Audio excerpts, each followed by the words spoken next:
attending St. John's High School. Let me just start off by saying, if you are already sick and tired of hearing my voice, by the end of this speech, you will be sick and tired of hearing my voice. I have a riddle for all of you today. I'm going to describe something, so see if you can figure out what I'm describing. What I'm describing is the most valuable thing in the world. It never stops moving. Sometimes it can fly, and we often all wish we had more of it. Did you figure it out? What I'm referring to is the theme of this speech, time.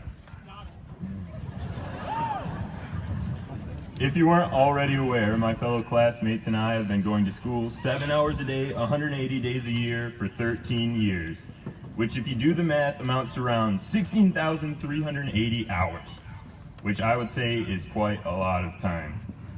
Now graduates, especially those of you who ask me what's on the lunch menu minutes after I just announced it, listen up. What I'm about to share with you will change your lives forever.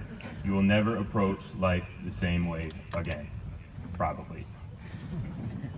We think of time in 3 ways: the past, the future, and the present. The best place to start is, of course, the past, but not the first day of school, instead the second. On the first day, everyone is all jittery, excited, and nervous, but on that second day, everything is much more relaxed and normal.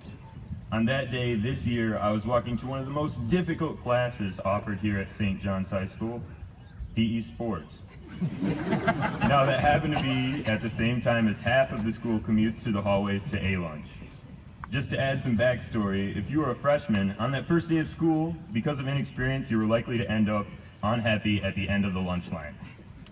So I was walking to PE, enjoying my stroll, until I had to dodge several young freshmen who were not only running as fast as they ever had in their lives, but also yelling at each other to ensure their spots at a lunch table. Crossing the hallway was like the old frog hopper game, except that I resembled a large vehicle and the young freshman more resembled the frog. The difference I noticed between us seniors and the young freshmen was particularly intriguing.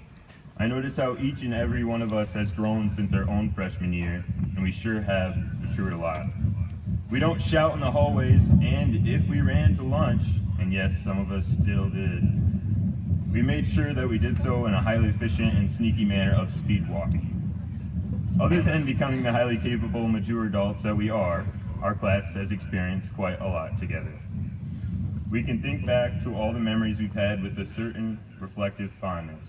The moment we met our current best friends, the immense excitement of the young relationships we had, the sports and activities we've spent so much in time improving at, cheering on the football team on a chilly Friday night, and so many more experiences that have shaped us into who we are today. Yes, we are all graduates, and that is quite an accomplishment, but we are much more than that. We are athletes, leaders, employees, scholars, dancers,